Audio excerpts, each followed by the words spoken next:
ভাই যারা বলে না যে 125 সিসির বাইক নিয়ে কোনো দিন বাইকার হওয়া যায় না, বাইকার হওয়ার জন্য তো 200 সিসির বাইক লাগবে, 350 সিসির বাইক লাগবে, 400 সিসির বাইক লাগবে, এরম কোনো ভাই মানে নেই। কিন্তু তুমি যদি প্রত্যেকটা বাইককে সম্মান করতে পারো তবেই তুমি একটা বাইকার হতে পেরেছো।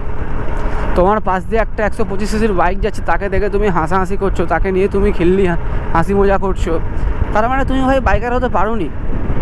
তার ক্ষমতা হয়তো নেই, তাই জন্য সে কিনতে পারেনি, হতেই পারে ভাই, এটা সবার দ্বারা সব কিছু সম্ভব হয় না।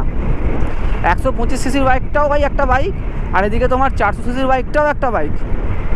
125 সিসির বাইকটা যে কিনেছে সেও নিজে খেটেছে, প্রচুর পরিশ্রম করেছে, তারপরে সে বাইকটা পেয়েছে। তুমি হয়তো 400 সিসির বাইকটাকে পরিশ্রম করেই পেয়েছো, হতেই পারে তার ভাগ্যে সেটা নেই, তা বলে তার সেই জিনিসটাকে নিয়ে কোনো দিন মজা করতে নেই ভাই, ঠিক আছে? আসলে মেন কথা জানো তো কি, এই মজাটা তারাই করে বাইকার, মানে 125 সিসির বাইকটাকে নিয়ে, যারা নিজের বাবার টাকায় বাইকটাকে কেনে। মানে তুমি একটা 400 সিসির বাইক কিনলে নিজের বাবার টাকায়, আর নিয়ে তুমি 125 সিসির বাইকারটাকে ছোটো করছো। আর যারা নিজেরা খেটে ওই 125 সিসির বাইক নিয়ে তারপরে আস্তে আস্তে নিজের টাকায় 400 সিসির বাইকটা কেনে না, কোনোদিন সে একটা 125 সিসির বাইকটাকে ছোটো করতে পারে না ভাই। এটাই হচ্ছে মেন বাস্তবতা, জানো তো?